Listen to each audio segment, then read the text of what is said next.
Muy buenos días a todos. Muchas gracias por estar en esta nueva edición del House View Local. Hoy cambiamos un poquito el formato. Como ustedes saben, mi nombre es Martín Polo, soy estratega en jefe y hoy vamos a hacer el House View. Me van a acompañar Milagros Gismondi, nuestra flamante incorporación al equipo de estrategia. Buenos días, Mili. Y como siempre, ya una sana costumbre, tenerlo a Juanjo J. Vázquez, que nos vamos a hablar con él un poco de cómo están evolucionando los activos. Así que bueno, bienvenidos chicos, muchas gracias.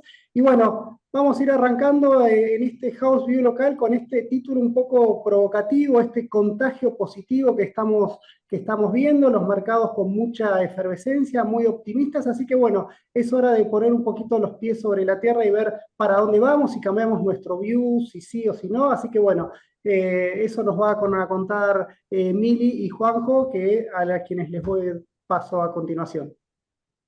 Gracias, Martín. Buen día a todos. Como decís, este contagio positivo, hace un mes vos hablaste del optimismo sin reservas. ¿Por qué? Porque las reservas están en niveles negativos y además en ese momento veíamos que octubre iba a ser complicado porque las importaciones iban a ser fuertes. Recuerden que se iban a pagar, el cronograma de pagos de las importaciones iban a cargar sobre las reservas y veíamos una situación, y además estacionalmente no es bueno para el agro, o sea, veíamos una situación en las reservas más complicado de lo que terminó siendo, ¿no? Entonces, por eso es que decimos que ese optimismo se contagió y hoy estamos en una situación distinta a la de hace un mes, con este semáforo que vos presentaste la vez pasada, que se pintó de verde y de amarillo. La vez pasada había algunos rojos, ahora la situación no es que es totalmente favorable, pero sí y todavía hay muchas señales amarillas o alertas, pero la realidad es que estamos mejor que hace un mes en prácticamente todas las variables. Eh, ¿Por qué? Porque, a ver, sin duda que la situación fiscal sigue siendo el gran ancla de confianza del gobierno. Volvió a mostrar un superávit primario y financiero en septiembre.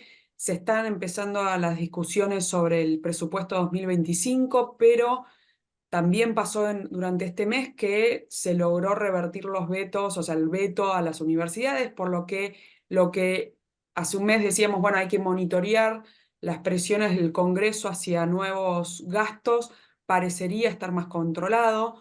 Por supuesto que hay que seguir de cerca ese debate del presupuesto 2025, pero la situación, por lo menos en términos de superávit fiscal, está asegurada.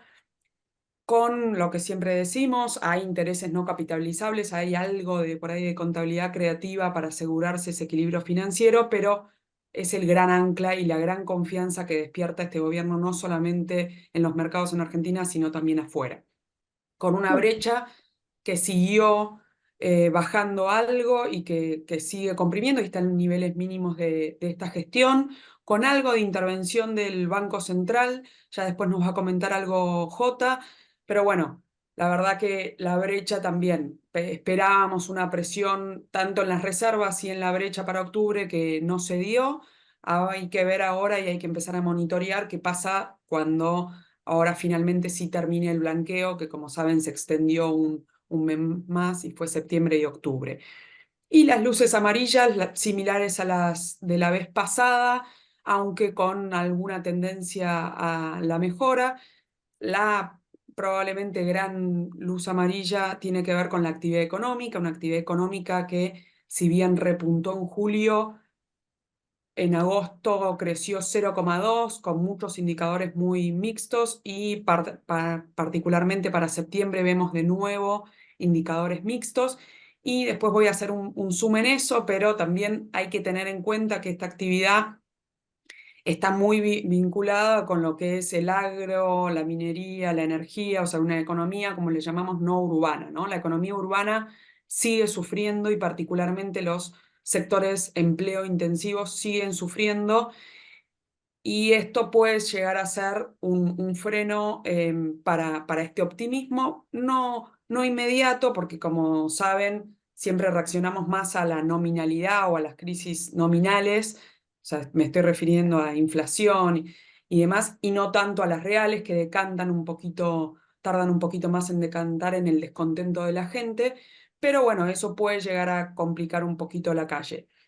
La inflación, algo mejor, si bien se esperaba 3,5 en septiembre y es lo que terminó dando, veíamos hacia fin de septiembre que por ahí podía ser un poquito más, no, fue 3,5 y además con algunos indicadores, como vamos a ver, que vinieron incluso mejor, por ejemplo, con mayoristas aumentando al 2%, o sea, realmente hay una desaceleración que pasó a tomar alguito de fuerza.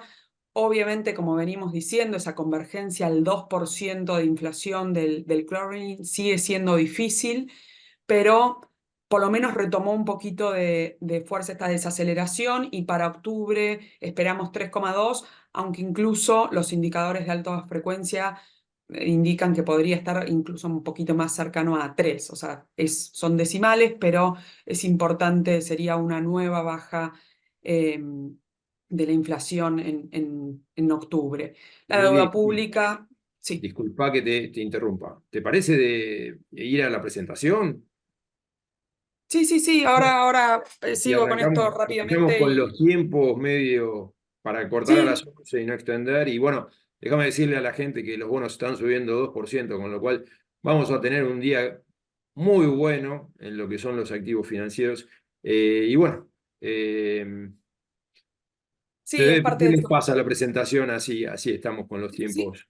yo lo paso, pero estamos bien, no te preocupes, Jota, simplemente comentar esto, el overview general, que como les decía, o sea, de nuevo, la deuda no hay cambios, lo mismo en las reservas internacionales, porque si bien lo cambiamos y la vez pasada estábamos en rojo, ahora no, porque el central siguió comprando, las reservas netas siguen estando negativas.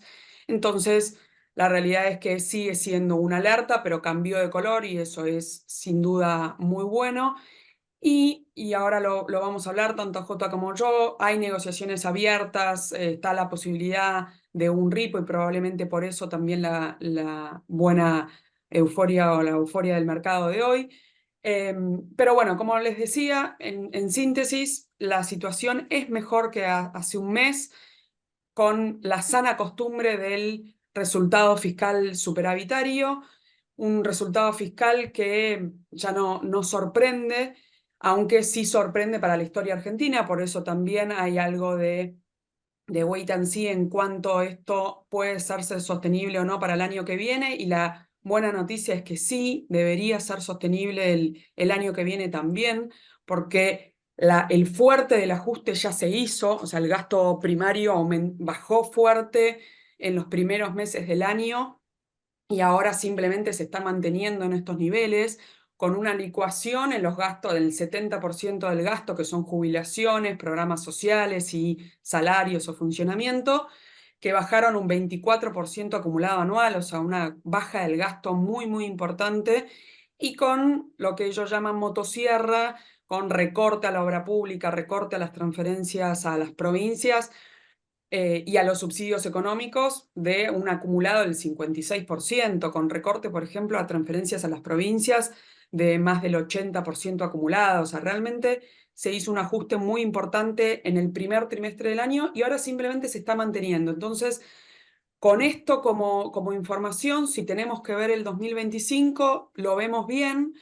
¿Por qué? Porque esto, simplemente mantener estos niveles de gasto ya te darían un superávit primario inercial de 1 punto para el año que viene, que hay quienes dicen, bueno, sí, pero bajarías el año que viene el impuesto país. Es cierto, eso tiene un impacto de 1 punto, o sea que revertiría prácticamente este inercial, pero también por fórmula de actualización algo aumentarían las jubilaciones, 0,1 del PBI, o sea que, de nuevo, ahí quedaríamos de nuevo en cero. Pero si pensamos que la devaluación no tiene ningún impacto en términos fiscales, una posible devaluación o aunque se siga con un crawling bien acotado, ¿por qué? Porque se machea entre ingresos y gastos, o sea, los gastos asociados a la devaluación son básicamente los subsidios, pero se machea con eso. sí habría una nueva licuación de salarios y de otros planes sociales.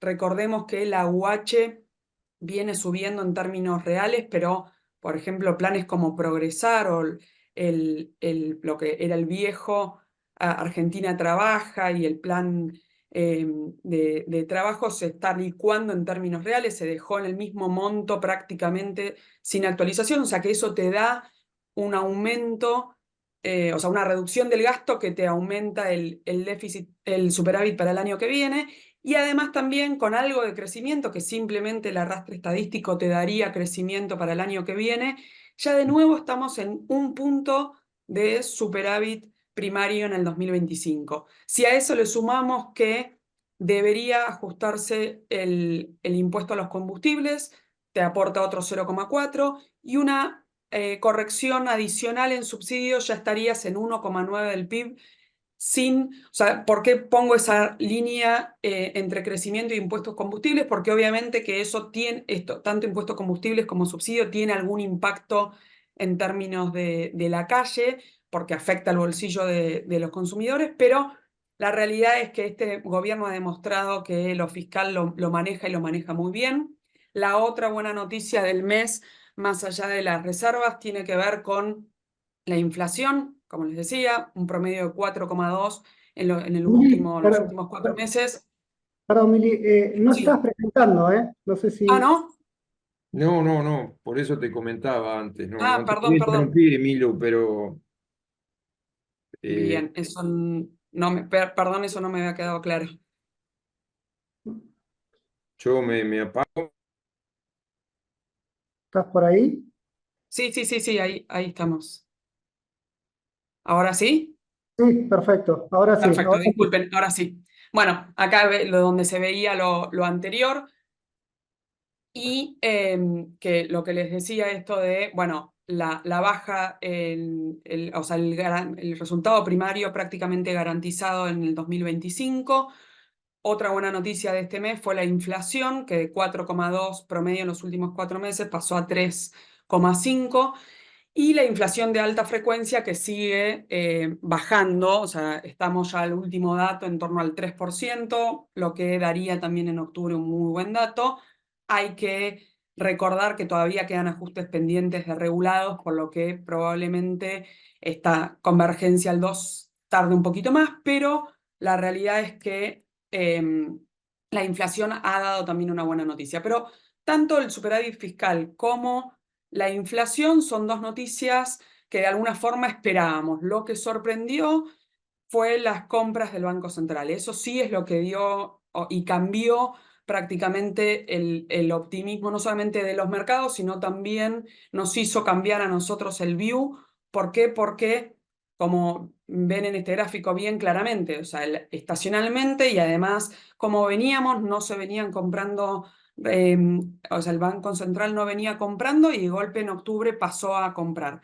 ¿Por qué es esto? Un efecto combinado, algo explicó también Martín la vez pasada, de agro mejor por la sequía del año pasado, recesión, entonces por eso cayeron fuerte las importaciones, y energía. Y acá hago un zoom bien chiquito en estos 3 puntos.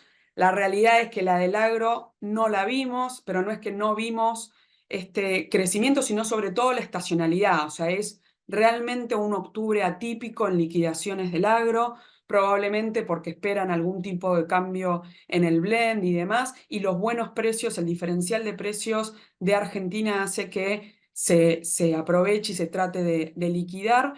Entonces, por un lado, vemos un cambio en esa estacionalidad y un octubre completamente atípico, aunque también hay que tener en cuenta que cuando vemos, esto es a 9 meses, pero cuando vemos las exportaciones del agro, tiene que ver esta recuperación más que nada con que el año pasado hubo sequía, o sea que no es que de ahora en más todos los meses vamos a tener estos niveles, porque bueno, la cosecha es finita, pero las perspectivas también siguen siendo buenas por ahora y además con las lluvias para los próximos meses. El otro factor que ayudó en estos meses y particularmente también en octubre habría ayudado es el saldo energético. Después de casi 15 años con déficit energético, la balanza comercial de este año viene muy positiva. y sería también muy positiva el año que viene, aportando alrededor de 7.600 millones de dólares el año que viene la balanza comercial energética. Las exportaciones del sector energético son récord en los últimos, o sea, más de 20 años. O sea, realmente el sector energético también hay que ponerle una lupa, no solamente es el agro quien nos da divisas, sino parecería ser que finalmente Vaca Muerta, no voy a hacer el chiste fácil de revivió, pero sí que nos aporta tanto este año como el año que viene, y eso nos generó un extra de liquidaciones también en estos meses.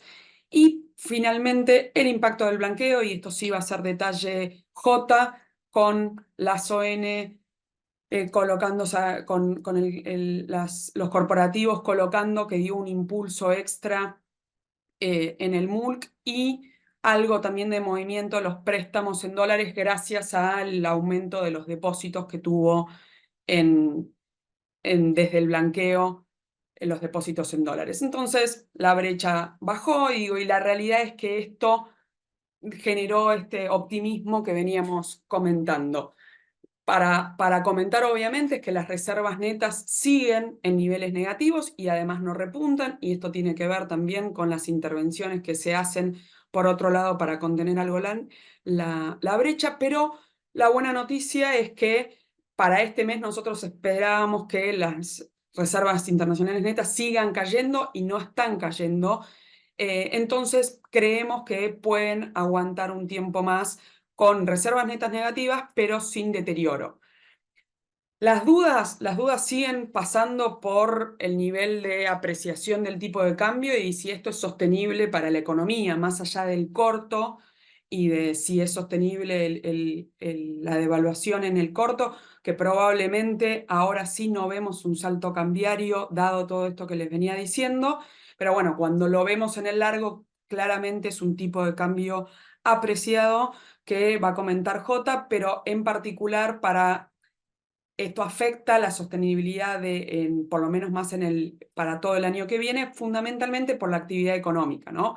La actividad económica, como les decía, es la nueva variable a mirar, a ver si repunta o no. Parecería ser que el repunte es más lento que lo que esperaba el gobierno, y esto también tiene que ver con que estos niveles de apreciación hace que, bueno, la economía no pueda repuntar como se quisiera. ¿Por qué? Porque los sectores que están moviéndose son los ligados más a la economía, como les decía antes, la no urbana, ¿no? El agro, la minería, la pesca, la energía, que en el año subieron un 28%, y esto tiene que ver fundamentalmente con la sequía del año pasado, pero la economía urbana ya cayó en acumulado en el año 6%, y esta es la variable a seguir, fundamentalmente por cómo esto puede afectar a la calle. ¿Por qué digo esto? Porque los sectores que vienen mostrando mayor dinamismo, tanto en el 2023 como acumulado hasta ahora, que es minería, agro, pesca, no son tan empleo intensivos como este bloque de industria, construcción, comercio, que venían ya mostrando señales de agotamiento en el 2023 y tienen caídas fuertes en este año. Y este bloque de industria, comercio y construcción se llevan más o menos el 50% del empleo. Entonces, por eso, cuando todavía no salieron los nuevos datos de confianza en el gobierno, pero cuando vemos datos de confianza, vemos que empieza a haber cierta preocupación por el empleo, y ya obviamente la gente por ahí se olvida un poquito de la inflación, que parecería más controlada, pero sí empieza al no me alcanza lo que tengo. ¿Por qué? Porque no tengo trabajo, incluso tienen que salir a buscar más de un trabajo. Entonces, la actividad económica es muy importante seguirla de cerca. ¿Para qué? Para ver específicamente cómo se da esta sensación en la calle y este apoyo, si este optimismo que está claro en los mercados también se mantiene en la calle, en un país que, recordemos, tiene alrededor del 50% bajo la línea de pobreza. Entonces no es menor este seguimiento. Pero bueno, para ir cumpliendo con el tiempo, básicamente En septiembre y octubre la realidad es que todo se pintó, como les decía antes, de amarillo y verde. Fundamentalmente hubo muchos verdes, de algunos de one shot, o sea que sería, por ejemplo, el blanqueo, las colocaciones de ONs y demás. Otras que van a continuar hacia todo el 2025, como los resultados fiscales contundentes. Como les dije, prácticamente está asegurado lo fiscal y es la gran bandera de confianza en el programa económico, y un elevado saldo comercial energético. Y esto generó que la inflación baje, pero baje un poquito más lento, la apreciación del tipo de cambio entonces está ahí como una alerta, pero todavía no se pinta de rojo, y la actividad repuntando lento. Pero, con también, muy importante en septiembre y octubre, liquidaciones del agro récord.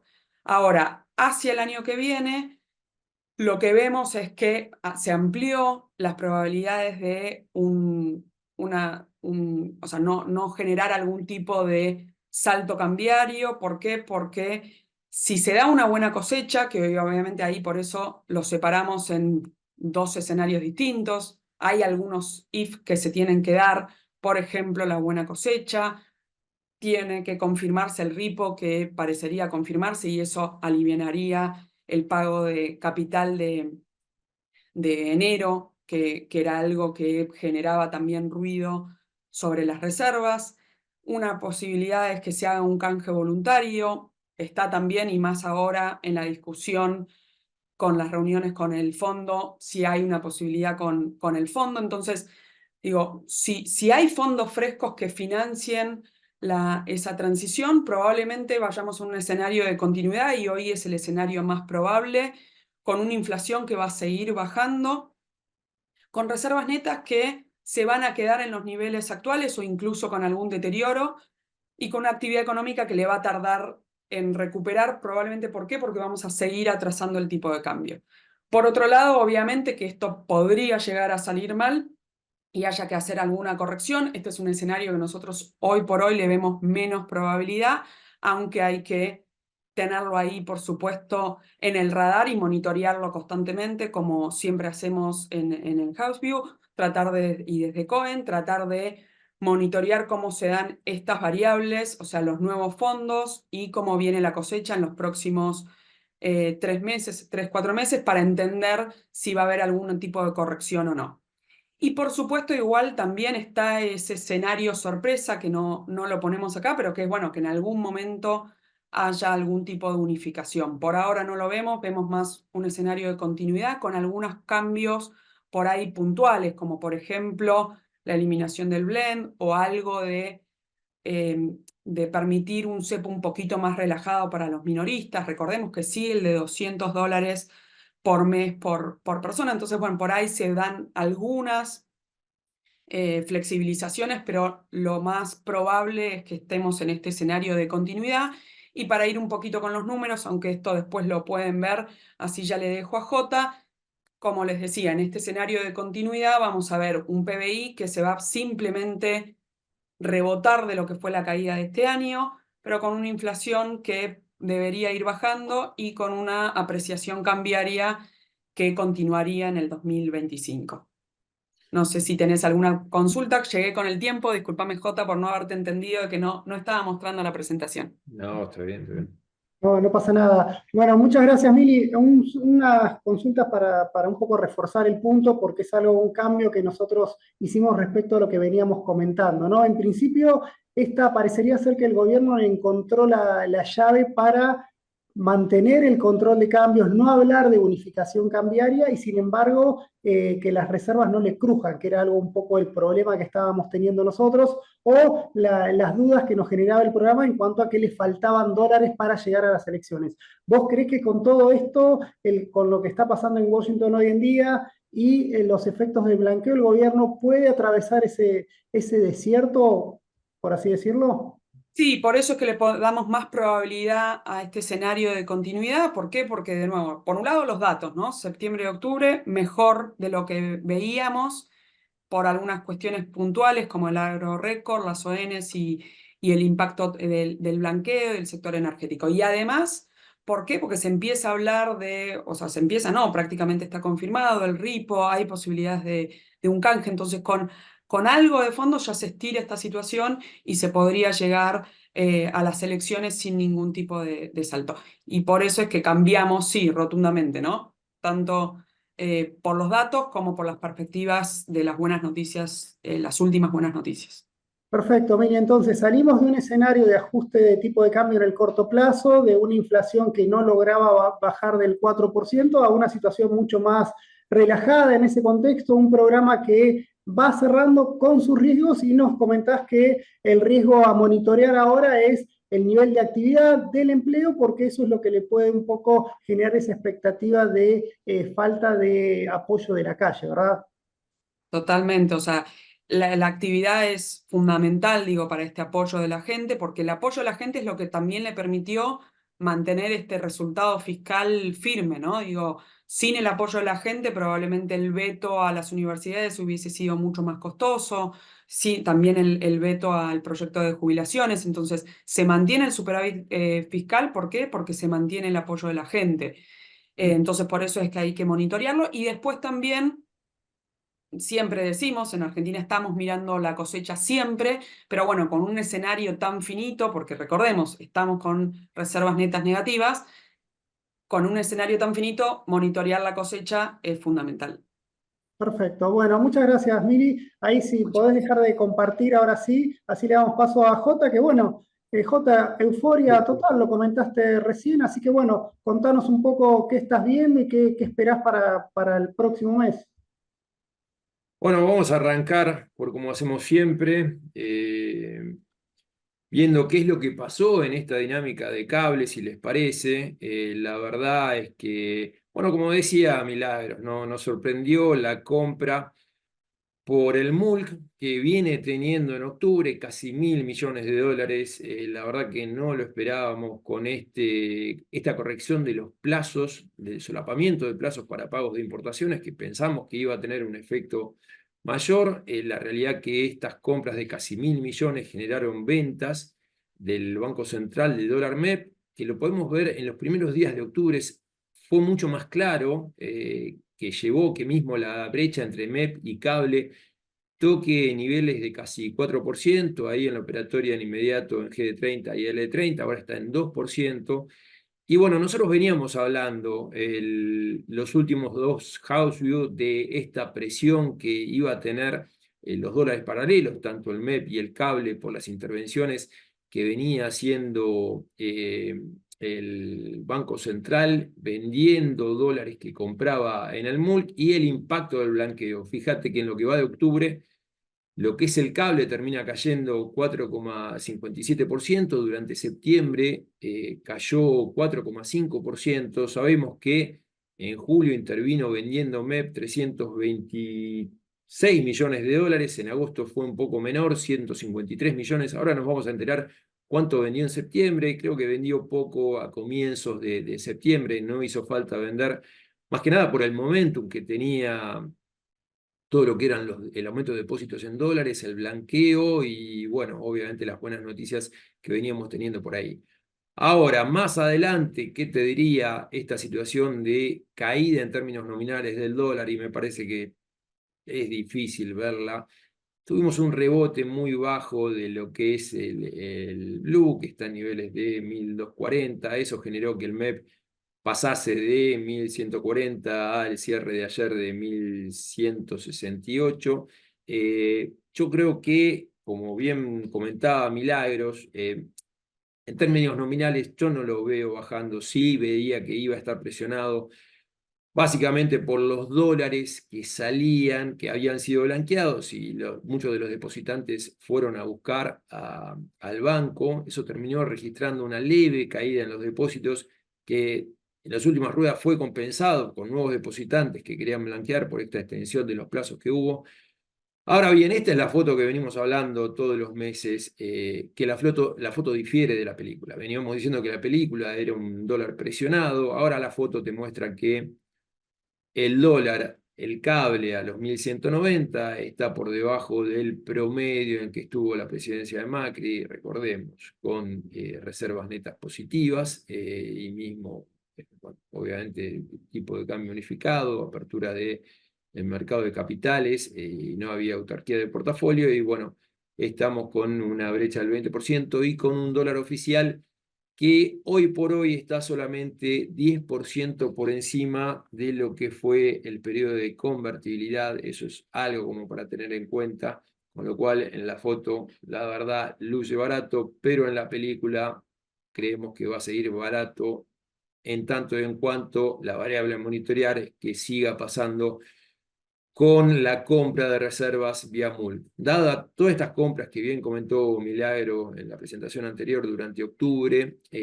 bueno, el Banco Central tomó la determinación que a partir del 21 de octubre de 2024 todos los bienes podrán pagarse a los 30 días a partir del registro del ingreso aduanero. Esto va a tener algún impacto recién a comienzos perdón, a fines de noviembre de 2024, comienzos de diciembre.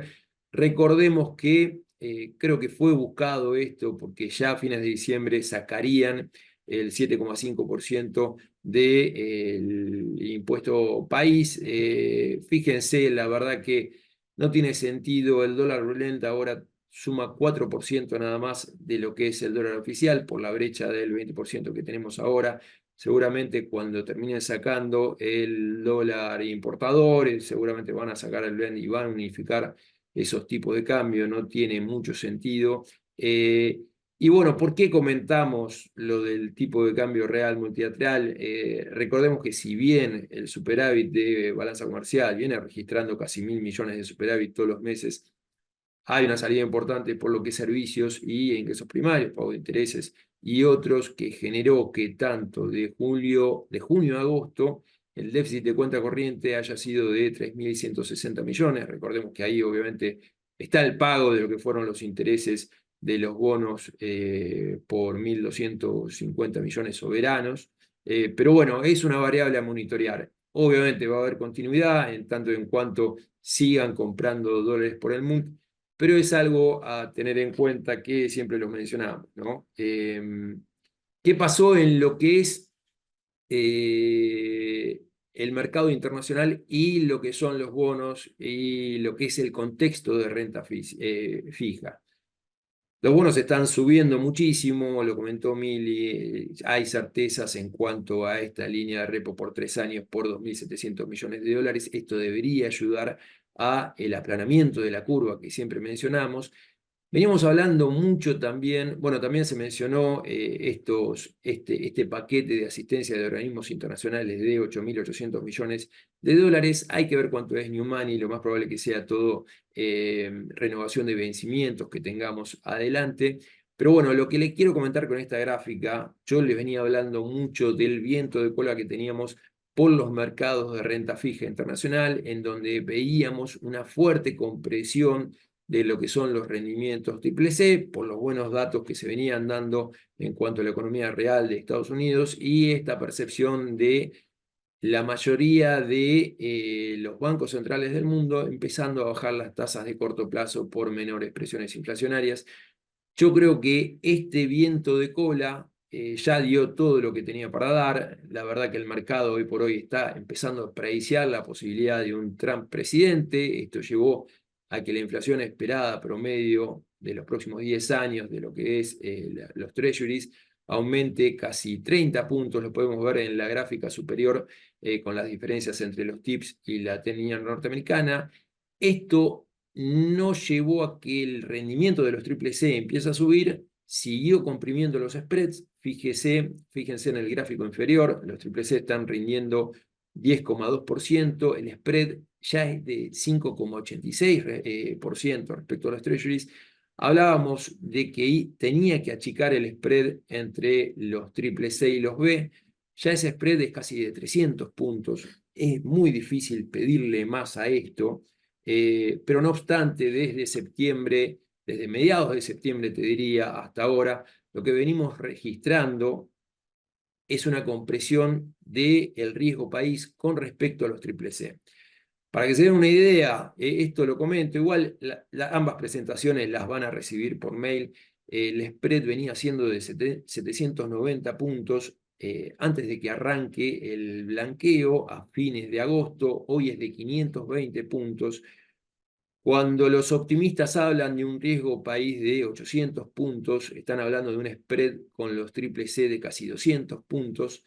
Fíjense que en la época de Macri oscilaba entre menos 200 y más 200. Yo creo que es factible. Pero bueno, el objetivo de máxima me parece que sería una curva en niveles de 10%. No lo veo en el corto plazo. Sí, 12%, que vendría a ser este riesgo país de 800 puntos. Pero bueno, va a faltar tiempo. Lo que sí es cierto, esto sí lo vemos no tanto con los bonos corporativos norteamericanos, sino con los soberanos triple C a los que nos tenemos que comparar. Fíjense lo que fue la compresión que veníamos hablando desde el sell-off de 5 de agosto.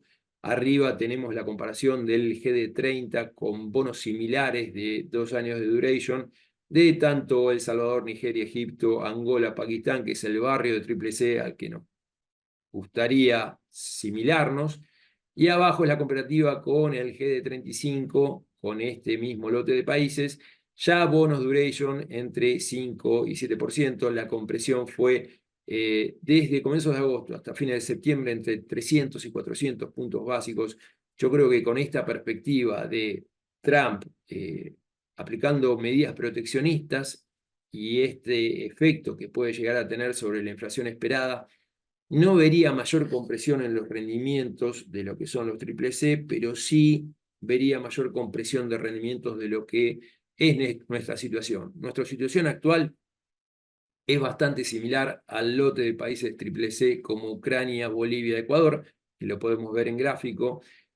Estos triple C considerado por Bloomberg, que toma promedio tanto de lo que es Moody's, Standard & Poor's y Fitch, no necesariamente por cada una de las calificadoras, estos países son triple C, pero bueno, tomamos esa especificación y fíjense todo el lote de países al que nos queremos igualar, que es El Salvador, Nigeria, Egipto, Pakistán, Ghana. Son países que si nos regalarían pasajes lo dudaríamos 2 veces, salvo Egipto.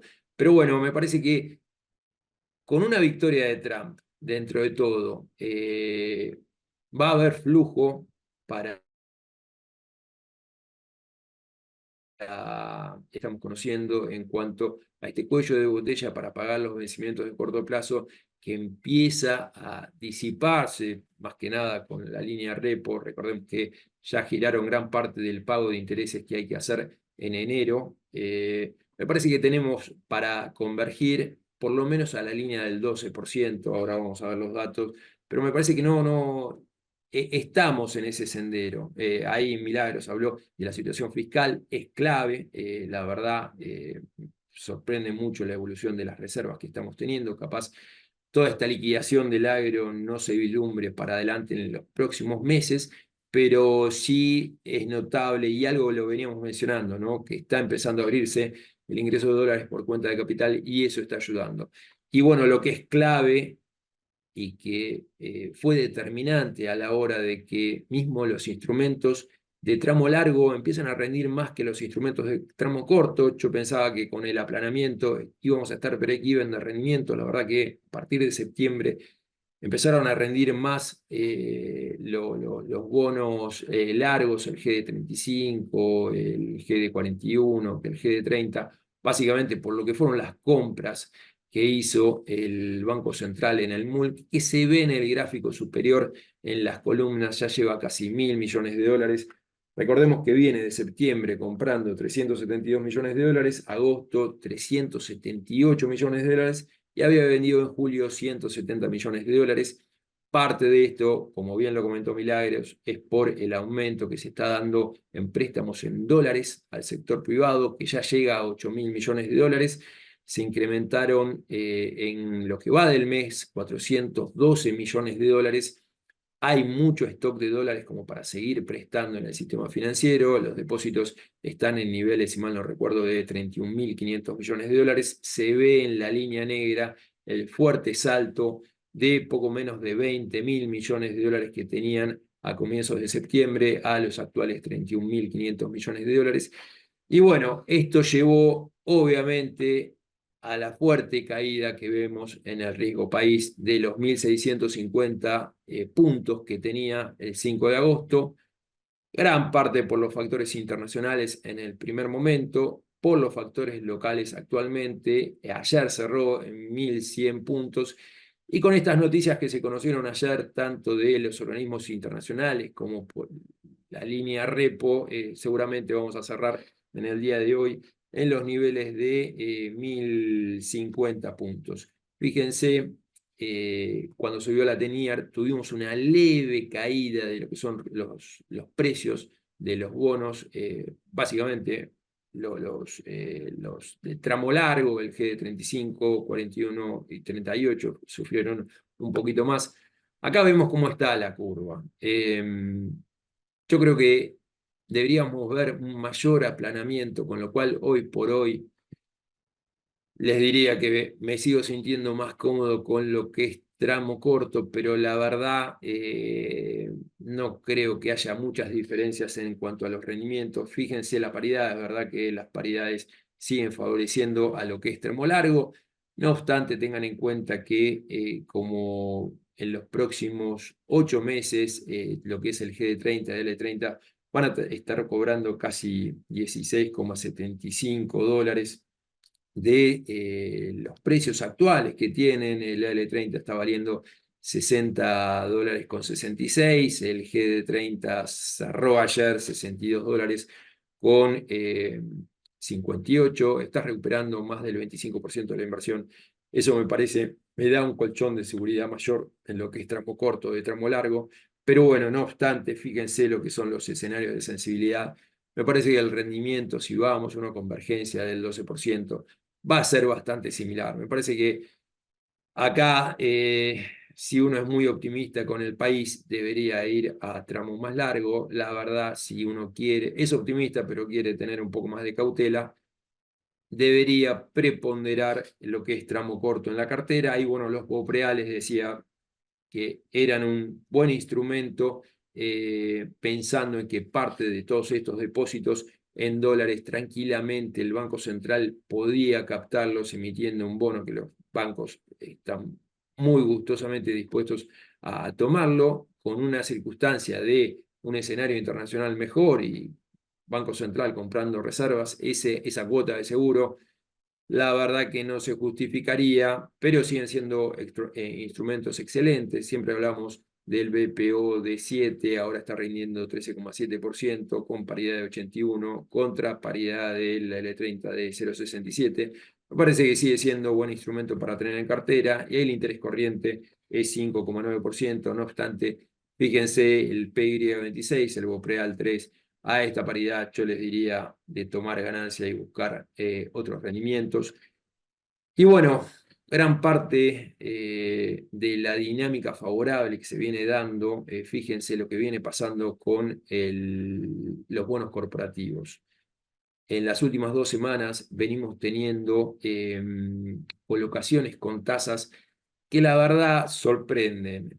Obviamente, dado el contexto de la amplia liquidez generada por el aumento de depósitos en dólares, tenemos a Texpetrol, obviamente una firma buenísima, colocó a 3 años a una tasa del 3% de ley argentina. IRSA colocó también a 3 años a 5,75%. Recordemos que la tasa de Fed Funds está en niveles entre 5 y 4,75, y la TENIAR está en 4,20. La verdad que sorprende el bajo spread que están colocando este tipo de los emisores en el mercado local, impactados obviamente por lo que es el cepo. El spread entre MEP y cable también ayuda a que los instrumentos que se coloquen de corto plazo tengan una tasa inferior. Pero sí sorprende, hay que decirlo, GNI al 6%, con deuda neta EBITDA de casi 3, perdón, deuda neta sobre, sí, EBITDA de 3,2 veces la deuda, y contratos de Mater con el sector privado por 33% del total de los ingresos. La verdad que son riesgos que me hacen un llamado de atención. Me parece que hay muchas emisiones que están saliendo a tasas excesivamente buenas para el deudor, hay que monitorearlo. Todo este contexto generó que tengamos una fuerte compresión en los rendimientos de todos los bonos corporativos, que obviamente aquel que había exteriorizado, aquel que había sincerado los fondos, quiere instrumentos de bajo riesgo, fue a buscar lo que es corporativos. Dentro de los corporativos yo le diría, ya cuesta conseguir cosas rindiendo arriba del 8%. Fíjense, hay que tener en cuenta también que muchos tienen, son callables, Mastelone, que siempre lo venimos recomendando, seguramente por el cupón de 10,95% que tiene. Puede hacer callable a partir de noviembre de este año. Intuyo que la compañía va a querer colocar algo con tasa cupón inferior y va a querer rescatarlo. YPF Luz colocó una ON que es muy interesante, la tenemos ahí en el listado, está rindiendo 8,15%. La deuda neta sobre EBITDA es de 2, es tan interesante como la transportadora de gas del sur, que siempre hablamos. Bueno, el caso que YPF Luz hizo esa colocación para rescatar una ON que tiene cupón arriba de 10%, que lo está haciendo en estos días. Y bueno, ahí tienen el listado de ONs a monitorear. La verdad que lo que es ley Argentina está muy caro, se consiguen algunas al 6%, pero bueno, hay que estar poniendo bits para que se apliquen. Y lo que es ley Nueva York están oscilando, buenos nombres están oscilando entre 7,5% y 8,25%.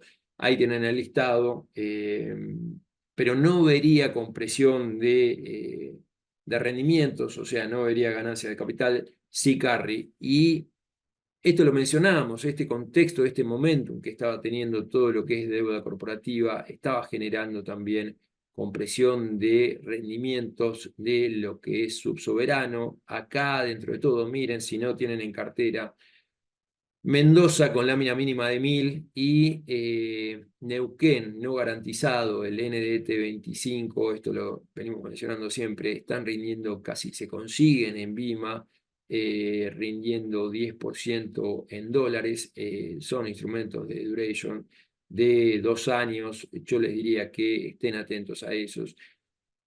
Córdoba y Santa Fe, bueno, algo comentamos en la charla anterior, está por colocar una ON en pesos, Badlar, están viendo si lo hacen a duration de 2 o 3 años, la verdad que la provincia no necesita los fondos.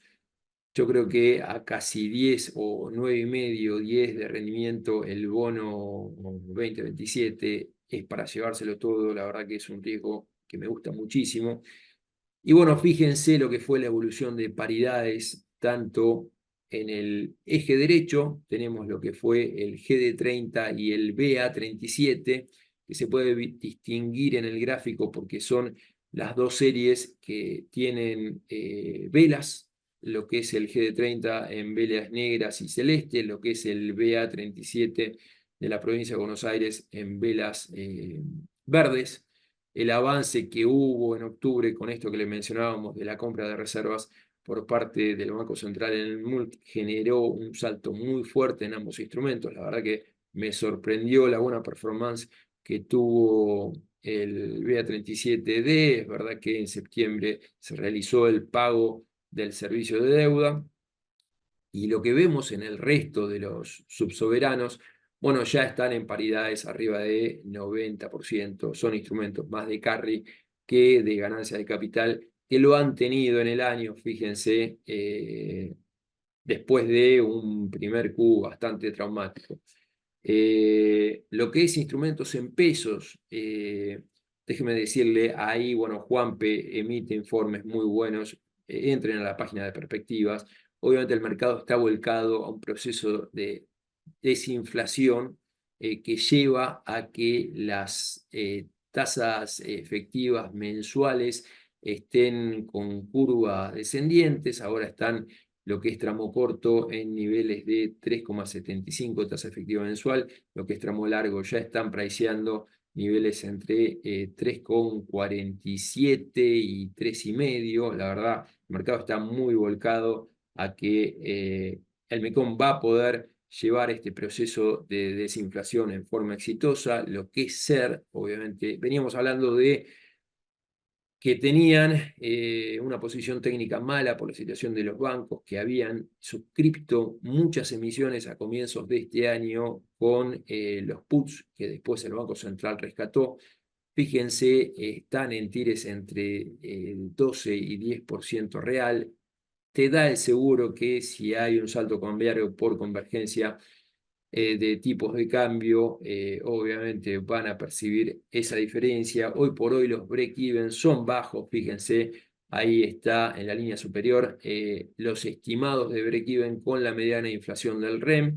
En la línea inferior son los break-evens en base a la cotización en el mercado de todo lo que son las LECAPs y la curva de bonos SAR.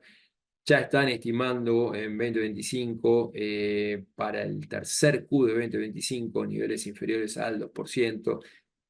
O sea, la verdad que si yo quiero tener un resguardo, seguiría con instrumentos de SER, pero es verdad que, bueno, en el corto plazo deberían seguir andando muy bien las LECAPs. Lo que es acciones, para terminar, que faltan 5 minutos. Bueno, con esta situación de las empresas colocando a 100, 200 puntos básicos de lo que es la curva de Treasuries, es lógico que tengamos esta correlación bastante rota entre lo que es Merval y riesgo país. Fíjense, el riesgo país, ya lo mencionamos, 1100 puntos, el Merval en prácticamente 1500 puntos. Habíamos dicho la evolución que tuvo desde marzo, desde comienzos de agosto, con un Merval en 1050 puntos hasta los 1500. Nos llevaba a pensar que debería por lo menos haber un tramo de consolidación de esta suba. Vamos a ver lo que fue la suba, que está en el gráfico en este que les muestro. Acá tienen la evolución con los precios de los ADR desde comienzos de agosto, del sell-off de agosto hasta fines de septiembre, y los datos hasta el día de ayer. La verdad que tuvimos un octubre muy bueno en línea con esta caída del riesgo país, suba del precio de los papeles de entre 10 y 15%. Desde los mínimos de agosto venimos teniendo unas subas impresionantes en lo que es bancos, entre 91% y 40%, en utilities, Pampa, siempre los mencionamos, casi 58%, 61%. Bueno, el sector del petróleo, déjenme comentarles, la realidad es que están con ratios desafiantes, más con un escenario de brecha 20% y con la expectativa de que por lo menos en el corto plazo vamos a seguir con esta brecha. Fíjense, TGS con el aumento de tarifa estamos en Enterprise Value EBITDA de 4.70. Ahora vamos a ver Pampa, YPF Trailing está con datos de 3.60. Vista que presentó un muy buen balance, me está dando que estaría cotizando 3.55 de Enterprise Value EBITDA con un EBITDA estimado de 1.500 millones de dólares para el año que viene.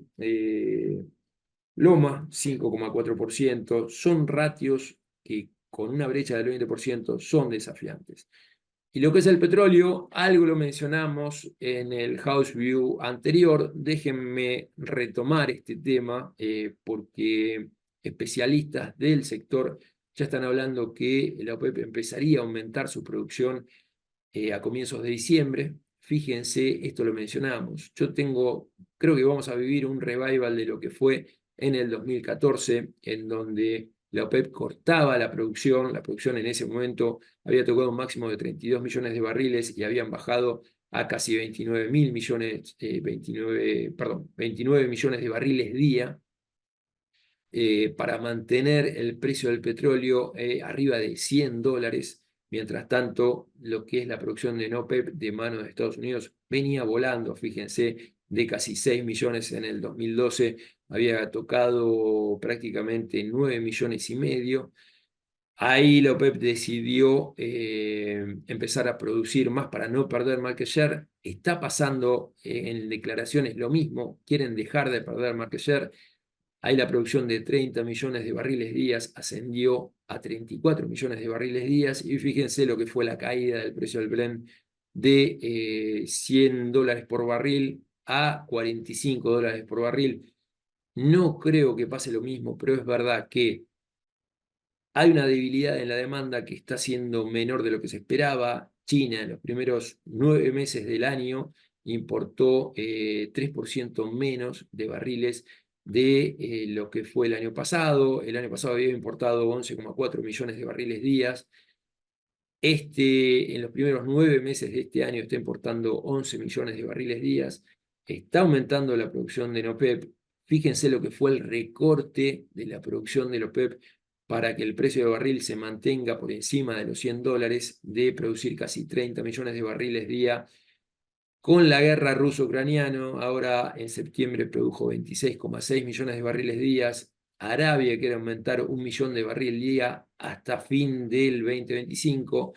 Vamos a tener un mercado sobreofertado. Yo creo que seguramente vamos a tener un blend precio $60 o menos. Primero el mercado, lo que pasa es que sobre reacciona, con lo cual vamos a tener seguramente caída de precios de las petroleras y después hace las cuentas. Yo me parece que prefiero estar líquidos a este momento, a que sobre reacciona el mercado, y por eso lo reitero, y por eso soy un poquito más conservador, más allá de que esto no le va a quitar empuje a lo que es Vaca Muerta, porque el lifting cost, ahí lo mostró Vista en las presentaciones de los resultados que hizo ayer, está en $4,5 al barril, y el costo de hacer pozos por barril de petróleo está en $10, con lo cual un precio de 60 es buenísimo, no va de alguna manera a desacelerar mucho el crecimiento que viene teniendo Vaca Muerta, pero bueno, yo hoy por hoy, si tengo que apostarle a un jugador, yo les decía que un precio lógico para Pampa era $65, ya está en $66,70. Ahora bien, si quiero ser optimista con el país, me parece que Pampa es donde se iría apostando al play Vaca Muerta, básicamente por el desarrollo de todo lo que es gas natural. Acuérdense que la producción de Pampa viene registrando un aumento de 30% respecto de lo que va a ser la producción, de lo que fue la producción del año pasado. En el Investor Day, que está en la página de Pampa, yo les recomiendo que lo lean. La verdad que está muy bien explicado cómo quieren desarrollar Rincón de Aranda, que es un potencial muy importante para lo que es petróleo. Pero bueno, hoy por hoy eso no lo tienen. Hoy por hoy incide mucho más lo que es el gas. Ya están hablando de hacer una planta de urea en asociación con YPF. La verdad que es un sector que va a tener una dinámica muy buena a futuro. El EBITDA trailing es de $850. Este año va a cerrar seguramente con un EBITDA de casi $950. Depurado de las posiciones de TGS y Transener, está valiendo un Enterprise Value EBITDA de 3,4 veces. La verdad que me parece conservador. O sea, era un objetivo que yo me había planteado como target, pero bueno, si vemos un país donde la situación de las reservas no sea tan agravante a futuro, y un gobierno solucionando todo este campo minado que heredó de los 4 años de Alberto Fernández, me parece que es un activo como para tener en cuenta. Y siendo las 11, lo voy a dejar acá, voy a dejar de compartir. Si quieren hablamos un poquito y contestamos algunas preguntas. Bueno, muchas gracias, Jota. Te hago una consulta como para ir cerrando un poco. Evidentemente todo lo que nos mostraste es todo, digamos, sigue habiendo oportunidades en Argentina, los bonos soberanos todavía tienen un recorrido alcista, ves un poquito caro los corporativos, algunas oportunidades en bonos corporativos, mientras que para la curva de pesos, lo que comentaste que te gusta para el corto las LECAPs, para el largo un poco estar cubierto con bonos ajustables por ser ante los temores de que algo salga mal. En acciones comentaste bien lo de Pampa. La pregunta que te quiero hacer, Jota, es, ¿qué es lo que más te preocupa para que esto no sigamos teniendo este rally? ¿Dónde ves donde puede empezar a resquebrajarse algo? Bueno, obviamente la situación de las reservas y la intervención en el MUL del Banco Central comprando, vendiendo. Con este acortamiento de plazos de pago de importaciones no lo sufrimos en octubre. ¿Te acordás que veníamos hablando que octubre iba a ser el mes traumático? Por suerte no lo sufrimos Vamos a ver si lo sufrimos en diciembre. Es verdad que la perspectiva de la quita del dólar, del impuesto del 7,5% al dólar importador va a jugar para atenuar el impacto que pueda tener esto. Pero bueno, es verdad que este ingreso de dólares que venimos teniendo por la cuenta de capitales, ya sea por todas las emisiones de ON que bien comentó Mili, y bueno, estuvimos viendo en las últimas semanas, ya sea por ingreso de las colocaciones de afuera, que algunos jugadores no solamente están tomando deuda para cancelar o cambiar bonos, hacer la liability management, algo de alguna manera te está bajando por el achicamiento también de lo que es el dólar blend con el dólar oficial, que ya el spread es 4%, lleva a que muchos directamente liquiden por MULT y eso ayuda de alguna manera a ver lo que está pasando en octubre del MULC, pero esa es la variable a monitorear. Teníamos miedo en octubre, por eso decíamos hay que monitorearlo, nos sorprendió muchísimo y para bien, pero es una variable que no es continua. A diferencia de los dólares comerciales, la cuenta de capital está haciendo el gobierno todo para que empiece a fluir más después de 4 años de sequía del mandato anterior, pero bueno, es una variable a monitorear porque no sabemos qué es lo que vaya a pasar a futuro, ¿no? Y Jota, para cerrar la última, cómo pensás la reacción del mercado ante la consolidación de este escenario de que seguiremos con este control de cambios hasta las elecciones? ¿Crees que lo va a digerir bien o lo va, le va a pasar factura en algún momento? Mirá, mientras tengamos esta situación del Banco Central comprando reservas por el MUL, con esos dólares interviniendo en el MEP y en el cable, generando oferta, presionando a la baja la brecha que está a niveles de 20%, no es un tema.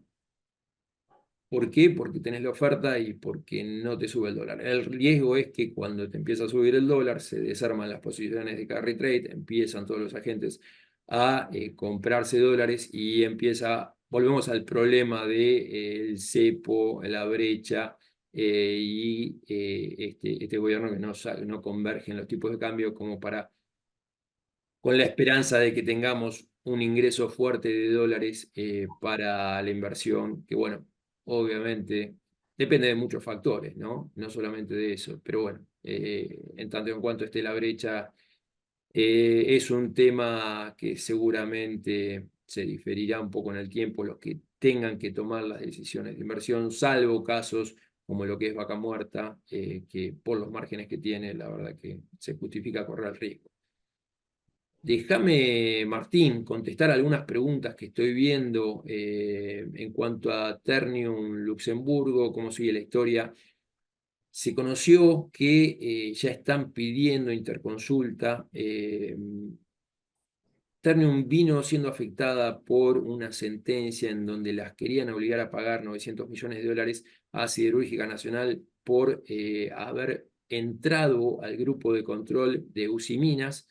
Ahí un juez intervino, está pidiendo interconsulta de lo que sería la Comisión Nacional de Valores de Brasil, que se había expedido que no tenía que hacer OPA. Va a haber decisiones al respecto. Yo creo que soy optimista en cuanto, bueno, el precio del papel, la verdad que a estos precios viene teniendo un dividend yield de casi 10%, es para comprarlo. Después acá me preguntan si gana Trump, ¿es factible la compresión más allá de que se acabe el viento de cola?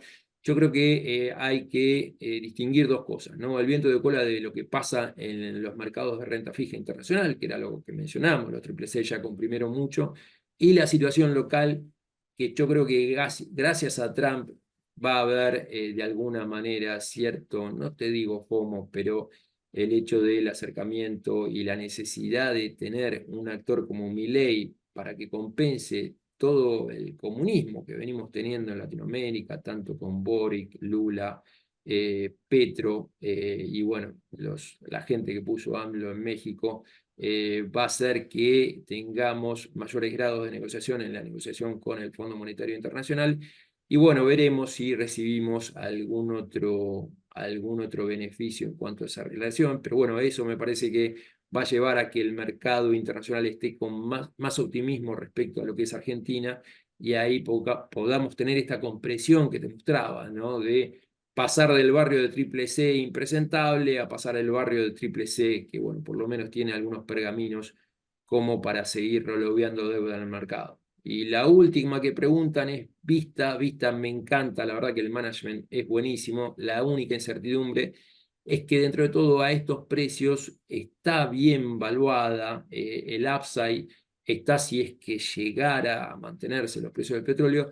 Me parece que si la OPEP empieza a aumentar la oferta a partir de diciembre, vamos a tener un secundum en lo que son el precio de las acciones del sector, y ahí me parece que va a haber una mejor oportunidad para ingresar. No lo sabemos, pero bueno, hay varios factores que me llevan de alguna manera a tener un poquito más de cautela, ¿no?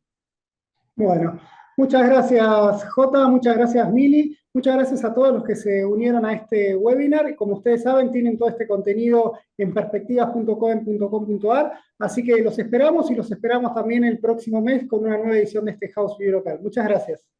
Saludos a todos.